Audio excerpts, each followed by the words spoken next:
Hello everyone, welcome to my channel nursing classes.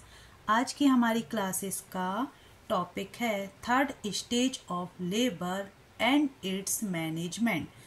आज हम जानेंगे अपनी क्लासेस में कि थर्ड स्टेज ऑफ लेबर क्या होती है और इसका मैनेजमेंट किस तरह से किया जाता है।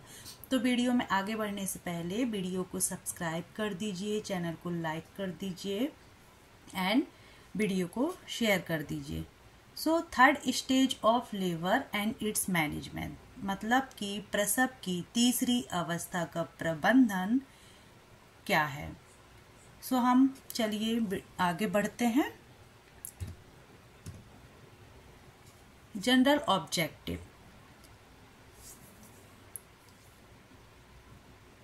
General objective by of the end of the topic student will be able to gain in-depth of knowledge regarding third stage of labor. Specific objective: introduction of third stage of labor, definition of third stage of labor, physiological process of placental separation and expulsion, then steps of management.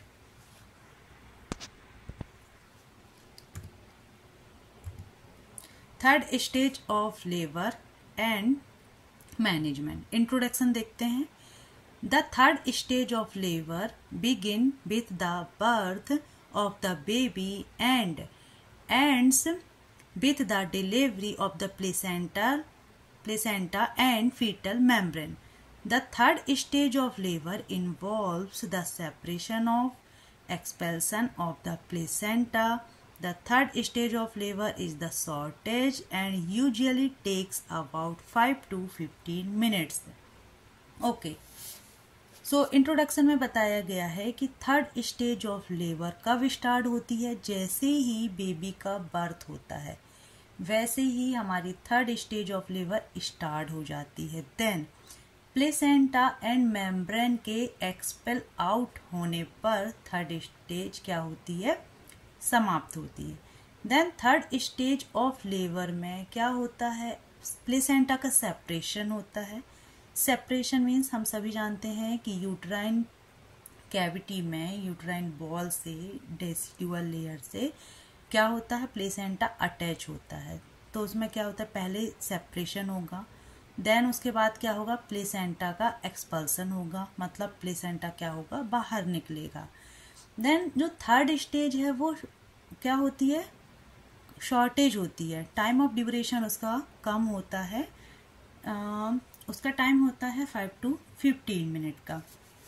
हम सभी जानते हैं कि जो first stage of labour है वो हमारी 12 to 14 minutes hours की होती है अराउंड, और मल्टीपैरा में 8 आवर्स की होती है।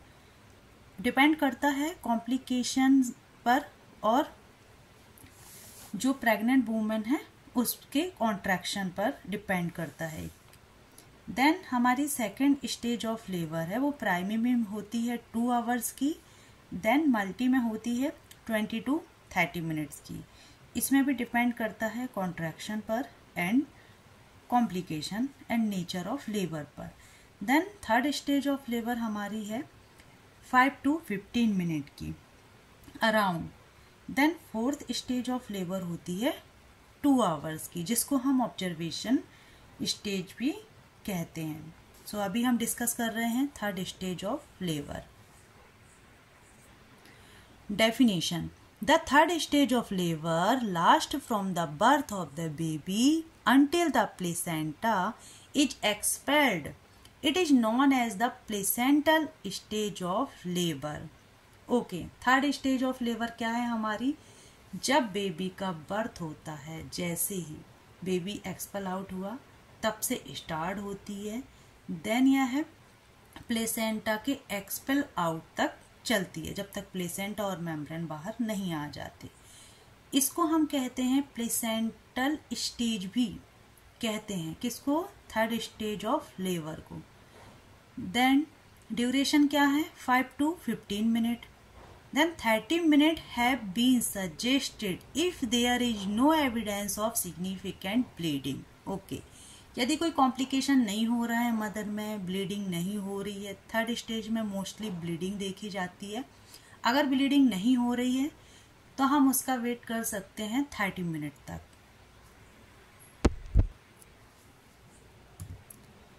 Then principle of third stage of labour. Okay, देखते हैं प्रिंसिपल।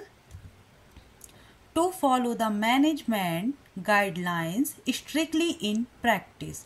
ओके, हम सभी जानते हैं कि जो भी मैनेजमेंट होता है उसकी गाइडलाइन प्रोवाइड की जाती है, उसी गाइडलाइन को हमको क्या करना है, स्ट्रिक्टली फॉलो करना है। देन प्रैक्टिस में मीन्स जब हम अपना वर्क कर रहे होते हैं तो अपने वर्क में क्या करना है, हमको गाइडलाइन को यूज करना है।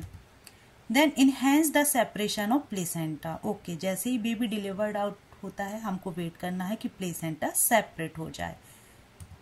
Then safe and complete delivery of placenta. Okay, placenta की सेफली एंड कंप्लीट डिलीवरी कराना है। ऐसा नहीं है कि उसको खींच के डिलीवरी करा दिए प्लेसेंटा की और कुछ पार्ट या टिश्यू अंदर रह जाए तो वो क्या कर सकते हैं, इन्फेक्शन कॉज कर सकते हैं। तो क्या करना है, सेफ एंड कंप्लीट डिलीवरी कराना है प्लेसेंटा की। Then minimise bleeding. ओके, सबसे ज़्यादा मोस्ट कॉमनली जो कॉम्प्लिकेशन होता है थर्ड स्टेज में वो होता है ब्लीडिंग का। सो हमको ब्लीडिंग कम करना है, मतलब ऐसा मतलब गाइडलाइन अगर हम फॉलो करेंगे तो ऑब्वियसली बात है कि ब्लीडिंग कम होगी, इन्फेक्शन कम होगा, जो पीपीएच का खतरा रहता है वो कम होगा। देन प्रिवेंशन फ्रॉम इन्फेक्शन, जैसे मैंने अभी बताया कि इन्फेक्शन से भी बचा सकते हैं। अगर हम प्लेसेंटा के स्ट्रक्चर की बात करें तो इसमें 2 साइड हमको देखने मिलती हैं, foetal side, maternal side. Foetal side में क्या क्या होता है, कोरियोनिक विलस होते हैं, then intervillous space, then umbilical vein, umbilical artery, umbilical cord and chorionic plate. Then maternal side की तरफ हमको क्या देखने मिलता है, maternal vein, maternal spinal artery, basal plate, myometrium. Then lower part में देखने को मिलता है मैटरनल डेसिडुआ। सो ये प्लेसेंटा का स्ट्रक्चर है। मैटरनल साइड की तरफ से क्या होता है, ये जो मैटरनल पार्ट होता है ये यूट्राइन की डेसिडुअल लेयर जो होती है उसमें क्या होता है, ये अटैच होता है। तो प्लेसेंटा का सेपरेशन भी वहीं से होता है। और फीटल साइड में क्या होता है, जो अम्लाइकल है वो किससे अटैच होती है, बेबी से अटैच होती है। मैटरनल सरफेस में क्या होता है, irregular divided into convex area, cotyledons about 15 to 20। Okay, maternal surface में जनरली जिसको हम लोब्स बोलते हैं, लोब्स होते हैं 15 to 20 लोब्स होते हैं। Slightly bulging villus area. Okay, bulging type का फील होता है। Their surface is coverage by threads of decidua basalis from the uterine wall। Okay, then foetal surface में क्या होता है, smooth transparent covered by amnion with umbilical cord attach near its centre, the umbilical vessels radiating from it. देखिए maternal surface में क्या है, their surface is covered by threads of decidua basalis. ये जो सरफेस होता है, मैटरनल सरफेस होता है, वो किससे कवर्ड होता है, डेसिडुआ वेसालिस से। एंड जो फीटल सरफेस है वो कैसा दिखाई देता है, स्मूथ ट्रांसपेरेंट कवर्ड होता है एमनियन से, विथ अम्लाइकल कॉर्ड अटैच होती है कहाँ, centre. Then physiological process of placental separation and expulsion। Physiological process क्या होती है, प्लेसेंटा सेपरेशन। ओके, सबसे पहले प्लेसेंटा सेपरेट होगा, उसके बाद डिसेंट ऑफ द प्लेसेंटा होगा। देखिए प्लेसेंटा जो है यूट्राइन बॉल से अटैच होता है, जुड़ा हुआ होता है। तो सबसे पहले प्लेसेंटा यूट्राइन बॉल से क्या होगा, डेसिडुअल लेयर से क्या होगा, सेपरेट होना स्टार्ट होगा। उसके बाद नीचे सेपरेट हो जाएगा, उसके बाद नीचे की तरफ डिसेंड होगा। उसके बाद एक्सपल्सन ऑफ द प्लेसेंटा होगा, प्लेसेंटा बाहर निकलेगा। देन प्लेसेंटा बाहर निकलने के बाद जिस जगह से प्लेसेंटा सेपरेट हुआ है, यूट्राइन वॉल से निकला हुआ है, वहां पे क्या होगा, कंट्रोल ऑफ ब्लीडिंग होगी। क्योंकि यदि कंट्रोल ऑफ ब्लीडिंग नहीं होगी तो क्या होगा, क्लाइंट को पीपीएच होने का खतरा रहेगा। सो ये placenta separation, descent of the placenta, expulsion of the placenta, then control of bleeding, ये फिजियोलॉजिकल प्रोसेस है जो होती है थर्ड स्टेज ऑफ लेबर में। उसके बाद है placenta separation. Okay, placenta separation में क्या है, सबसे पहले देखते हैं। Two types of placental separation, two type से प्लेसेंटा सेपरेट होता है। अब देखिए, प्लेसेंटा निकल रहा है यूट्राइन कैविटी से, तो ये भी दो तरह से हो रहा है, जिसमें हो रहा है सेंट्रल सेपरेशन, जिसको हम बोलते हैं Schultze method. Then marginal separation, marginal separation नाम से ही समझ में आ रहा है कि मार्जिन से हो रहा है, जिसको हम बोलते हैं मैथ्यू डनकन मेथड। सो सेंट्रल सेपरेशन में क्या होगा, यदि सेंट्रल से मतलब कि बीचों बीच से, यूट्राइन कैविटी के बीचों बीच से सेपरेट हो रहा है, ऊपर की तरफ से सेपरेट हो रहा है placenta.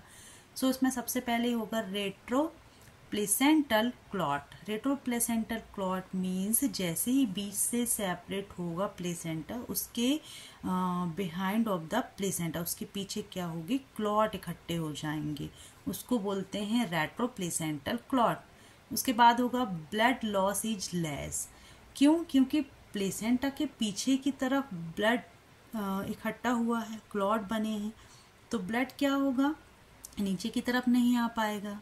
Then no gush of blood before placenta delivery. Okay, gush of bleeding होती है, मतलब कि ब्लड का बहना, ब्लड का तेजी से बहना। सो वो क्या होगा, नहीं होगा, क्योंकि जो ब्लड है वो कहाँ पे इकट्ठा हुआ है, प्लेसेंटा के पीछे। Then foetal side come first. Okay, अब जब प्लेसेंटा सेंट्रली सेपरेट हो रहा है, सबसे पहले कौन सा पार्ट दिखाई देगा प्लेसेंटा का, फीटल साइड वाला पार्ट आएगा बाहर, है ना।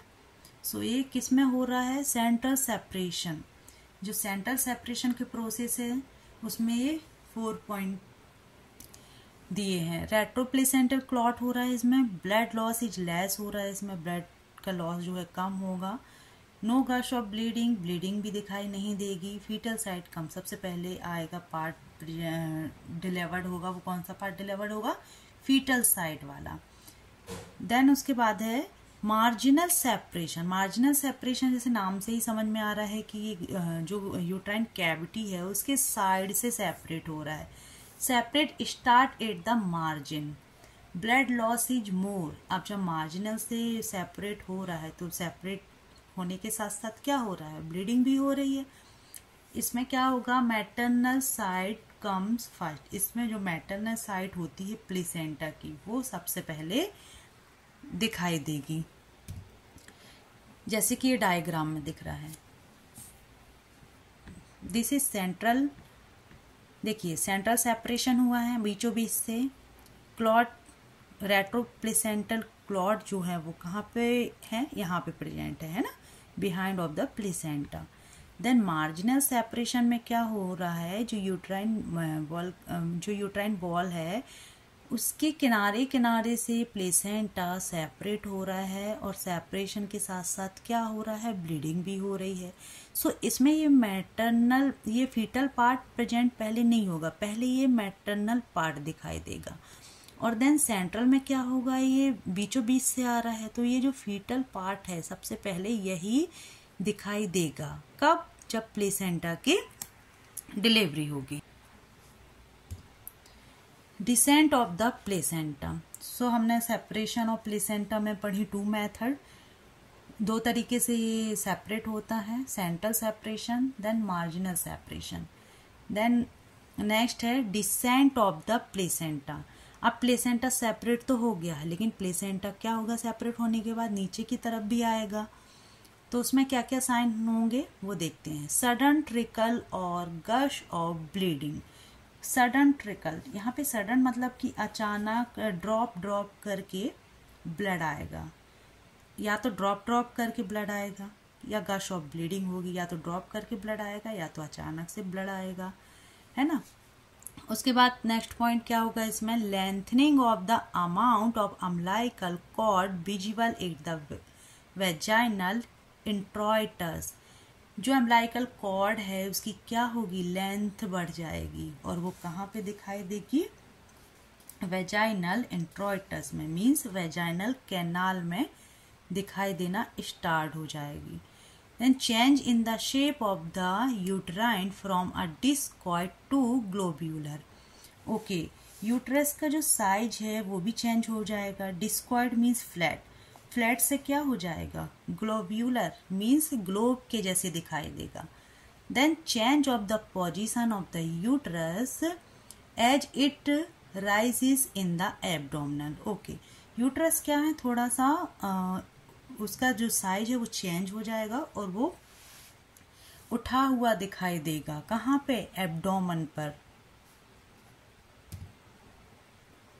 देखिए इसमें दिया गया है डायग्राम में, जो प्लेसेंटा है वो क्या है, यहाँ पे सेपरेट नहीं है, अटैच है। देन सेकंड में हम देखते हैं प्लेसेंटा सेपरेट हो रहा है ना। सेपरेट मतलब कि देखिए बॉल, यूट्राइन बॉल से क्या हो रहा है, अलग हो रहा है, और यहाँ पीछे क्या है, क्लॉट फॉर्म बन रहे हैं। देन नेक्स्ट डायग्राम में हमने देखा कि ये सेपरेट हमने पढ़ लिया, फिर देखा हमने डिसेंट हो रहा है, प्लेसेंटा क्या हो रहा है, नीचे की तरफ आ रहा है, प्लेसेंटा डिसेंड हो रहा है। देन नेक्स्ट डायग्राम में दिख रहा है कि प्लेसेंटा निकल गया है। क्लियर। नेक्स्ट फिजियोलॉजिकल प्रोसेस में है control of bleeding. Control of bleeding में क्या है, normal physiological process are critical factor in minimizing blood loss and protecting the woman।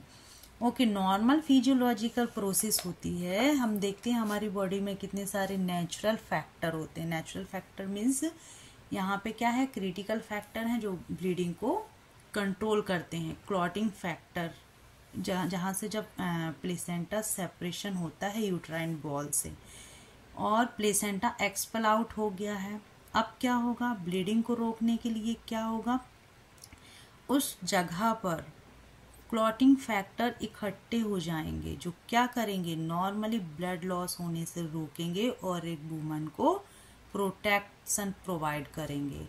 Then क्या होगा, powerful contraction and retraction of uterus, specially action of interlacing muscles fibre. Okay, powerful contraction आएंगे uterus में। Then क्या होगा, जैसे ही contraction start होंगे तेजी से पावर वाले, उसके बाद क्या होगा, जो इंटरलेसिंग मसल्स फाइबर होते हैं जिनको हम बोलते हैं लिविंग लिगेचर, वो क्या होंगे, कॉन्स्ट्रैक्ट होंगे। उनका एक्शन क्या होगा, कॉन्स्ट्रैक्ट होंगे वो, और जो ब्लड वेसल्स हैं उनको क्या करेंगे, running through the myometrium, construct करके जो ब्लड वेसल्स हैं उनको क्या करेंगे, मतलब कि बांध के रखेंगे एक तरह से, जिसमें क्या होगा, जो ब्लड वेसल्स हैं उसमें से ब्लड आना कम हो जाएगा, ब्लीडिंग कंट्रोल हो जाएगी। देखिए कुछ इस तरह से मसल्स फाइबर हैं, मसल्स फाइबर हैं जो क्या कर रहे हैं, ब्लड वेसल्स को कॉन्स्ट्रैक्ट कर रहे हैं, जो इस तरह से, इस तरह के डायग्राम में देखिए दिख रहा है, जो क्या होगा, ब्लीडिंग को कंट्रोल करने में हेल्प करेंगे। देन उसके बाद है steps of management. Okay, steps of management हम पढ़ेंगे नेक्स्ट वीडियो में। सो प्लीज़ यदि वीडियो आपको पसंद आया है तो प्लीज़ लाइक कर दीजिएगा, शेयर कर दीजिएगा एंड बेल आइकॉन पर प्रेस कर दीजिएगा। Thank you.